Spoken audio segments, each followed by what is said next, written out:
మీ ముందరికి రావడం ఎందుకంటే మనకి ఎలక్షన్స్ ఇంకా 3 రోజుల్లో ఉన్నాయి. మే 13 జరుగుతున్న ఎలక్షన్స్ జనరల్ ఎలక్షన్స్, సాధారణ ఎలక్షన్స్. కానీ కడపలో మాత్రం ప్రత్యేకత. ఇక్కడ జరుగుతున్న ఎలక్షన్స్ పార్టీలకు సంబంధించింది కాదు. న్యాయానికి నిందితులకు మధ్య జరుగుతున్న ఎలక్షన్స్. కడపలో మాత్రం ఇక్కడ న్యాయ పోరాటం. ఇదొక న్యాయ పోరాటం. ప్రజలు నిర్ణయించుకోవాలి న్యాయం అంటే ఏంటి అన్నది. కడప ప్రజలకు ఎందుకు ఇది ముఖ్యం? మనము 3-4 దశాబ్దాలుగా అట్లీస్ట్ నాకు తెలిసి విన్నది కడప అంటే అరాచకాలు, బాంబులు, దాడులు ఇట్లాంటి.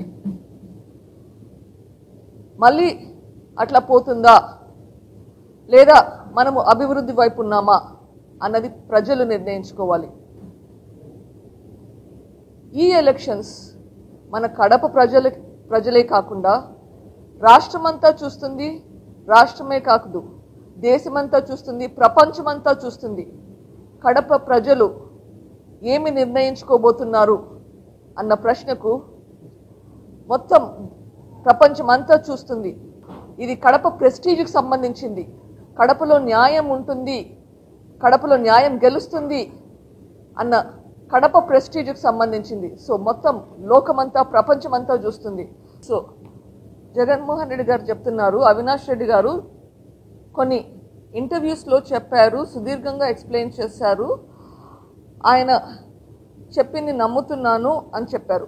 ఆయన చెప్పితే నమ్మడానికి నువ్వు పోలీసువా లేదా ఇన్వెస్టిగేషన్ ఏజెన్సీనా, కోర్టా? First of all Avinash Reddy మీ తమ్ముడు అని ఒప్పుకుంటున్నావు. మరి మీ తమ్ముడు ఆయన అవినాష్ రెడ్డి ఇంటర్వ్యూలో చెప్పినంత వరకు మీరు ఆగారా? అంతకు ముందే మాట్లాడారా? నా తమ్ముడు నేను రోజు కలుస్తుంటే రోజు మాట్లాడతాను. అవినాష్ రెడ్డి, జగన్మోహన్ రెడ్డి రెగ్యులర్గా కలుసుకుంటూనే ఉన్నారు. కలిసి ఢిల్లీకి కూడా వెళ్తారు. మరి కలిసి ఢిల్లీకి కూడా వెళ్ళేటప్పుడు ఎప్పుడైతే ఈ కేసు కొంచెం ముందుకెళ్తుందో ఢిల్లీకి వెళ్తారు.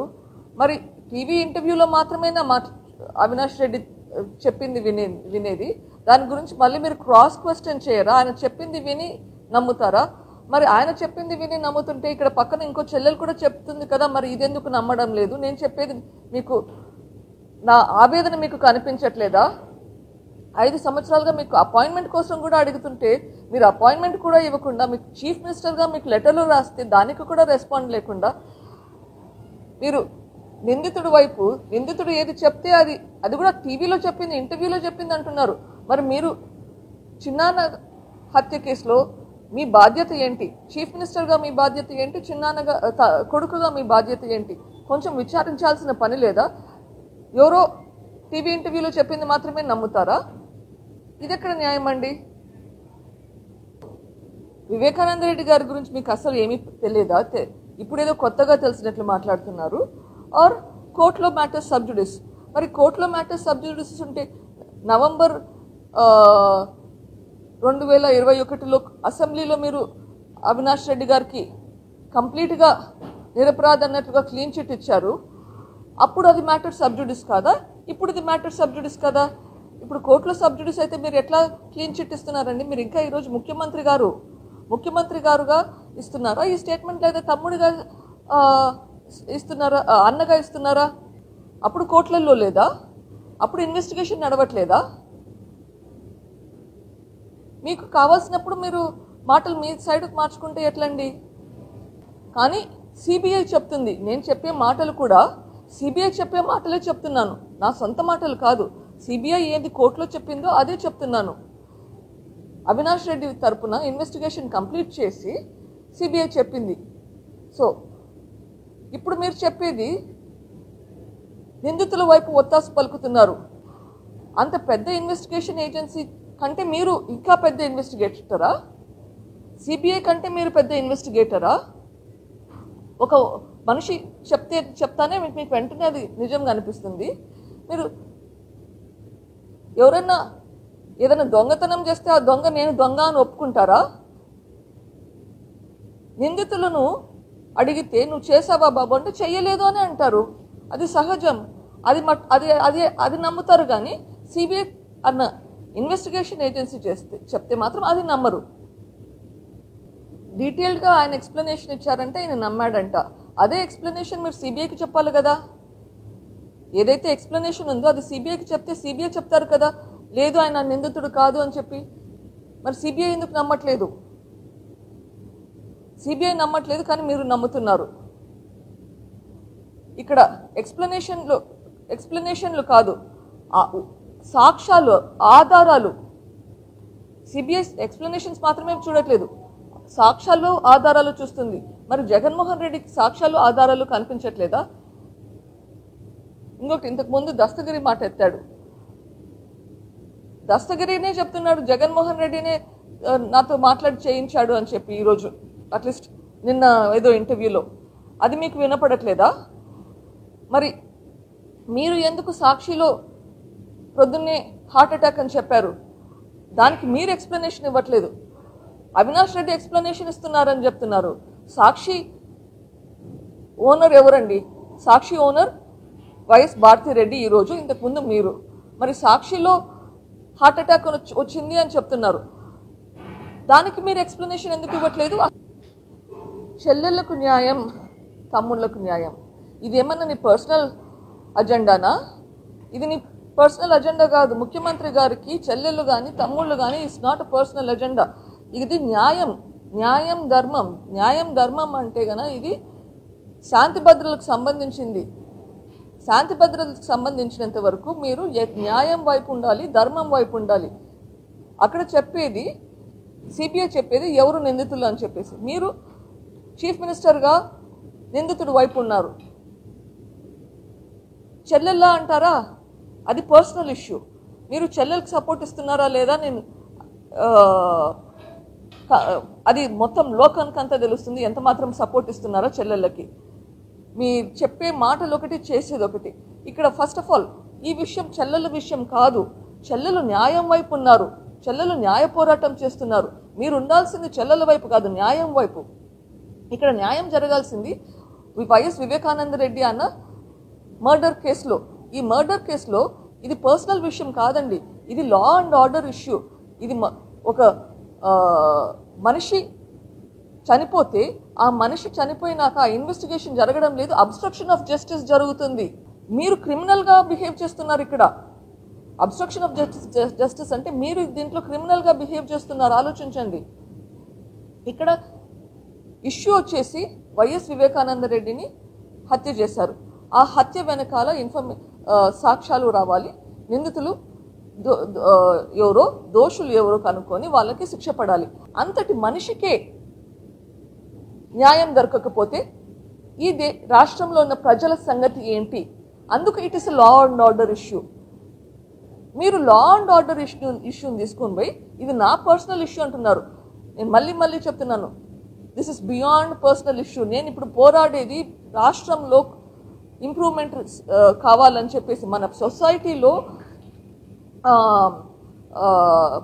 లా అండ్ ఆర్డర్ ఉండాలి, ఇట్లాంటి మళ్ళీ హత్య రాజకీయాలు జరగకూడదని చెప్పేసి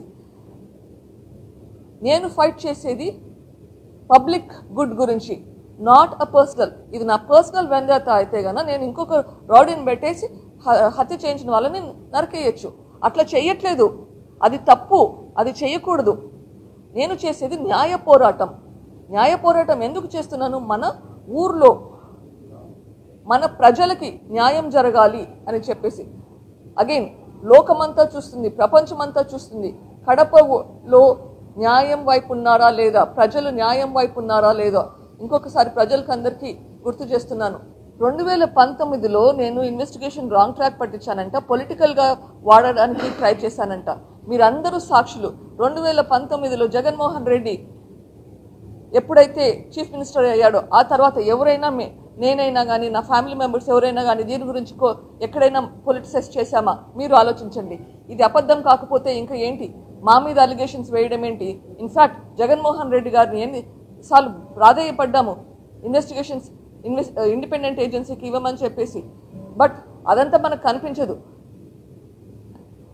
అండ్ ఇంకొకటి గుర్తుంచుకోవాలి, సిబిఐ పెట్టిన ఎవిడెన్స్ అంతా కంప్లీట్గా లోకల్ పోలీస్ వాళ్ళు ఇన్వెస్టిగేట్ చేసిన ఇన్ఫర్మేషన్ బేసిస్ చేసుకునే కదా చెప్పారు. సిబిఐకి సబ్మిట్ చేసింది, సిబిఐకి ఏమీ బయట నుంచి రాలేదు, లోకల్ పోలీస్ ఏది సబ్మిట్ చేశారు. మరి ఈ ఇన్ఫర్మేషన్ అంతా లోకల్ పోలీస్ దగ్గర ఉన్నప్పుడు మీరు ఎందుకు ఐడెంటిఫై చేయలేకపోయారు?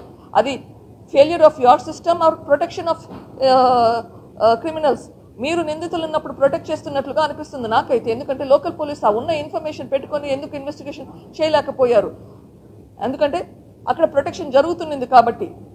అందుకే ఏపీ హైకోర్టులో ఈ ఇన్వెస్టిగేషన్ని సిబిఐకి ట్రాన్స్ఫర్ చేసింది. ప్లస్ సుప్రీం కోర్టు కూడా ట్రయల్ని కూడా ఏపీ నుంచి తెలంగాణకి ట్రాన్స్ఫర్ చేసింది. మీకు ఇవన్నీ కనిపించవు, ఒక్క నిందితుడు మాత్రం నిర్దోషిగా కనిపిస్తాడు. ఈ కేసును తప్పుదారి పట్టించి అబద్ధాల మీద అబద్ధాలు చెప్పి మళ్ళీ అబద్ధాలు చెప్పి అదే నిజమని నమ్మేలా చేస్తున్నారు. CBI central bureau of investigation ని నేను తప్పుదారి పట్టిస్తున్నాను. అది సాధ్యమేనా? Just think about it. Central bureau of investigation, నేను ఇండిపెండెంట్గా ఒక డాక్టర్గా పనిచేసుకున్న మనిషిని, నేను పోయి దాన్ని ఇన్ఫ్లుయెన్స్ చేయగలనా? లేకపోతే ఒక చీఫ్ మినిస్టర్కి ఇన్ఫ్లుయెన్స్ చేసే ఇది ఈజీనా? మీరు ఆలోచించండి. Who is Sunitha? 5 ఏళ్ల క్రితము నేను ఇట్లా ఒక మనిషిని ఉన్నాననే మీకు ఎవరికి తెలియదు, నేను ఇన్ఫ్లుయెన్స్ చేయగలుగుతాను అంటున్నారు. చీఫ్ మినిస్టర్గా ఉండి ఇట్లా చెప్తున్నారు. కొంచెం సిగ్గుండాలండి మనుషులకి. కడపలో పొలిటికల్ వ్యాక్యూమ్ క్రియేట్ చేయాలంటే నేనే పాలిటిక్స్లోకి ఎంటర్ అయ్యేదాన్ని. 5 ఏళ్లుగా కోర్టులలో ఇంతగా తిరగాల్సిన పని లేదు, పోలీస్ స్టేషన్ల చుట్టూ తిరగాల్సిన పని లేదు, సిబిఐ ఆఫీసుల చుట్టూ తిరగాల్సిన పని లేదు. ఎవరు అవినాష్కు ఫోన్ చేశారు? శివప్రకాష్ రెడ్డి గారు అవినాష్కి ఫోన్ చేశారు. ఎందుకు? అవినాష్ ఇంట్లో మనిషి, ఎంపీ ఉన్నాడు, పోయి చూసుకుంటాడు అని చెప్పి. ఎక్కడో హైదరాబాద్లో ఉండే మనిషి నేను వెంటనే పోలేను కాబట్టి ఫోన్ చేసి చెప్పాడు. అట్లానే మిగిలిన బంధువులకి అందరికీ కూడా ఇన్ఫార్మ్ చేశాడు. అవినాష్ రెడ్డి ఆడికి పోయి చేయాల్సిన పని ఏంటి? అక్కడ ఉన్న పరిస్థితి మిగిలిన వాళ్ళకి ఇన్ఫార్మ్ చేయాలి. ఏమని ఇన్ఫార్మ్ చేశాడు? మరి ఆయన అది హత్య అని ఇన్ఫార్మ్ చేస్తాడా మిగిలిన వాళ్ళకి, లేకపోతే హార్ట్ అటాక్ అని ఇన్ఫార్మ్ చేస్తాడా? అది మాత్రం చెప్పట్లేదు. ఈ రోజు కూడా చెప్పట్లేదు. అవినాష్ రెడ్డి భారతికి కానీ జగన్ కానీ నేను అంటున్నాను 4-5:30 మధ్యలో ఇన్ఫార్మ్ చేశాడని. దానికి ఆన్సర్ లేదు. లేదా అట్లా చేయలేదు, నేను 6:30కి ఇన్ఫార్మ్ చేశానంటే అది కూడా చెప్పట్లేదు. మీరు ఏమి ఇన్ఫార్మ్ చేశారని చెప్పి హార్ట్ అటాక్ అని చెప్పారా, లేకపోతే మర్డర్ అని చెప్పారా? జగన్మోహన్ రెడ్డి గారికి ఏం చెప్పారో చెప్పండి కనీసము. దాన్ని బట్టి తెలుస్తుంది జగన్మోహన్ రెడ్డి రియాక్షన్ అప్రాప్రియేటా కాదా అని చెప్పి. హార్ట్ అటాక్ అని చెప్పింటే గన then Avinash Reddy heart attack అని ఎందుకు చెప్పాడో ఎక్స్ప్లెయిన్ చేయాలి. ఒకవేళ మర్డర్ అని చెప్పింటే జగన్మోహన్ రెడ్డి అప్పుడు ఎందుకు హార్ట్ అటాక్ అని న్యూస్ పేపర్లో వేయించాడు, సాక్షి ఛానల్లో వేయించాడు? ఎందుకు డీజీపీకి ఇన్ఫార్మ్ చేయలేదు వెంటనే అది మర్డర్ అని చెప్పి? అక్కడే తెలిపోతుంది మీ ఇన్వాల్వ్మెంట్ కూడా దాంట్లో ఉంది అని చెప్పి. ఇంకొకటి, బీటెక్ రవి వైఎస్ వివేకానంద రెడ్డిని ఓడించాడు. అవును, బీటెక్ రవి ఒక పార్టీలో ఉన్నాడు, వైఎస్ వివేకానంద రెడ్డి ఇంకో పార్టీలో ఉన్నాడు. Open political fight. అక్కడ మీరు గెలిపించాల్సిన బాధ్యత ఎవరిది? గెలిపించాల్సిన బాధ్యత మన వాళ్ళది. అంటే జగన్మోహన్ రెడ్డిది, అవినాష్ రెడ్డిది, భాస్కర్ రెడ్డిది గెలిపించాల్సిన బాధ్యత. మీ వాళ్ళు వెన్నుపోటు పొడిచి, మీ వాళ్ళు అవినాష్ రెడ్డి, భాస్కర్ రెడ్డి, శంకర్ రెడ్డి వీళ్ళు వెన్నుపోటు పొడిచి వివేకానంద రెడ్డి గారిని ఓడించి మళ్ళీ ఆ బ్లేమ్ అపోజిషన్ పార్టీ మీద. అపోజిషన్ పార్టీ క్యాండిడేట్ని పెట్టిందే గెలవడానికి, వాళ్ళ గోల్ వచ్చేసి గెలవడమే కదా. ఓడించిండేది అక్కడ మీ వాళ్ళు. పులివెందల ఓట్లే మనకి వివేకానంద రెడ్డి గారికి పడలేదు. ఎందుకంటే మీరు మీ వాళ్ళ చేత వెన్నుపోటు పొడిచారు. సో మళ్ళీ దాన్ని తిప్పి మారేడు పూసి భ్రష్టు పట్టిస్తున్నారు. జగన్మోహన్ రెడ్డి గారు సంజాయిషి చెప్పాలి. ఆయన ఎందుకు నిందితులను ప్రొటెక్ట్ చేస్తున్నాడు? ఈ రోజు కూడా ఎందుకు నిందితులను ప్రొటెక్ట్ చేస్తున్నాడు? నిందితులు ఎందుకు క్వశ్చన్ చేయడం లేదు? ఎంతసేపు వివేకానంద రెడ్డి చనిపోయాడు, ఆయన మీద భ్రష్టుగా పట్టించే మాటలు మాట్లాడుతున్నాడు కానీ ఆయన గురించి ఒక్క మాట కూడా మంచి మాట ఎందుకు మాట్లాడట్లేదు? ఈ వివేకానంద రెడ్డి కదా ఆయన కోసం ఆయన పదవి త్యాగం చేసింది ఈ వివేకానంద రెడ్డి కదా. ఆయనను ఓడించినా కానీ, మీ వాళ్ళు ఓడించినా కానీ మీ గెలుపు కోసం కష్టపడి పనిచేస్తున్నది. మరి అంతటి మనిషిని ఒక మనిషిలాగా గుర్తించే వివేకానంద రెడ్డి మీ చిన్నాన్న, కనీసం ఆయనను ఒక మనిషిలాగా గుర్తించవయ్యా. పార్టీలకు సంబంధించింది కాదు, కడప ఎంపీ ఎలక్షన్స్ పార్టీలకు సంబంధించింది కాదు. ఇది ఒక న్యాయ పోరాటం. దీంట్లో ప్రజా తీర్పు కోసం మొత్తం ప్రపంచమంతా చూస్తుంది. దయచేసి కడప ప్రజలందరూ దయచేసి అర్థం చేసుకోవాలి. ఇది పార్టీలకు అతీతంగా న్యాయం కోసం పోరాడే ఒక ఎలక్షన్. ఒక పక్కన నిందితుడు ఉన్నాడు. వైఎస్ రాజశేఖర రెడ్డి గారి తమ్ముడు వివేకానంద రెడ్డి గారిని హత్య చేయించిన కేసులో నిందితుడు ఒక పక్కన ఉన్నాడు. ఒక పక్కన వైఎస్ రాజశేఖర రెడ్డి గారి కూతురు షర్మిలమ్మ, న్యాయం కోసం పోరాడే షర్మిలమ్మ ఒక పక్కన ఉంది. 5 సంవత్సరాలుగా షర్మిలమ్మ ఈ కేసు పరంగా నాకు సపోర్ట్ చేస్తున్నారు. మొదటి నుంచి నాకు ధైర్యం ఇచ్చి ముందరికి వెళ్ళడానికి సపోర్ట్ చేస్తున్నారు. అందుకే నేను షర్మిలమ్మకి ఈరోజు సపోర్ట్ చేస్తున్నాను. ఎందుకంటే ఒకటి, తను ఈ వివేకానంద రెడ్డి మర్డర్ కేసులో నిందితులు బయటకు రావాలా అని నమ్మింది. 2, వివేకానంద రెడ్డి గారు షర్మిలమ్మకి ఎంపీ చేయాలా అనుకున్నాడు. పోయిన ఎలక్షన్లో చాలా ప్రయత్నించాడు, అది కుదరలేదు. కనీసం ఆయన చనిపోయినాక అయినా అది నెరవేరుతుంది అన్న ఆశతోటి ఈ ముందుకు వెళ్తున్నాము. సో ఈ ఎలక్షన్ పార్టీలకు అతీతంగా అందరూ ప్రజలు ఏ పార్టీ అయినా పార్టీ సంగతి పక్కన పెట్టేసి న్యాయం వైపు ఓటు వేయమని అందరినీ మళ్ళీ మరొకసారి ప్రాధేయపడుతున్నాను. ఇది వైఎస్ఆర్సీపీ వాళ్ళైనా సరే, టీడీపీ వాళ్ళైనా సరే, న్యాయం వైపు షర్మిలమ్మకు హస్తం గుర్తుకు ఓటేసి గెలిపించండి. పులివెందుల్లో సింగిల్ ప్లేయర్ ఉండాలనే వివేకానంద రెడ్డిని హత్య చేశారు. పులివెందుల్లో సింగిల్ ప్లేయర్గా ఉండాలనే వివేకానంద రెడ్డిని హత్య చేశారు. మళ్ళీ అదేమంటున్నారు అంటే ఇంకా ఏమైనా హత్యలు చేయడానికి ప్లాన్ ఉందా ఆమెకి? నేనైతే నా వీలునామా రాసిస్తున్నాను. నా పిల్లలకి తెగించుకొనే వచ్చాను, అన్నీ తెగించి వచ్చాను ముందరికి. భారతి గారు నన్ను నరికేస్తారా, షర్మిలమ్మని నరికేస్తారా నాకు తెలియదు. సింగిల్ ప్లేయర్గా ఉండాలంటే అదొకటే పాసిబిలిటీ. అగైన్ ఈ హత్య జరిగింది ఆ ఒక్క కారణం గురించి. సింగిల్ ప్లేయర్ ఉండాలా అవినాష్ అని చెప్పి వివేకానంద రెడ్డి అవినాష్కి ఎప్పుడైనా ప్రాబ్లం క్రియేట్ చేస్తాడు. వివేకానంద రెడ్డి జగన్మోహన్ రెడ్డిని ఎదిరించి మాట్లాడగలిగే సత్తా ఉంది అన్న భయంతో ఈ హత్య జరిగింది. మళ్ళీ అదే మాట అంటున్నారంటే ఇంకొక ప్లాన్ ఉన్నట్లుగానే ఉంది. నాకు ఎప్పుడైనా ఏమైనా కావచ్చు, మా ఆయనకు ఎప్పుడైనా ఏమైనా కావచ్చు. మేము ఆ ప్రొటెక్షన్ తీసుకోవాల్సిందే.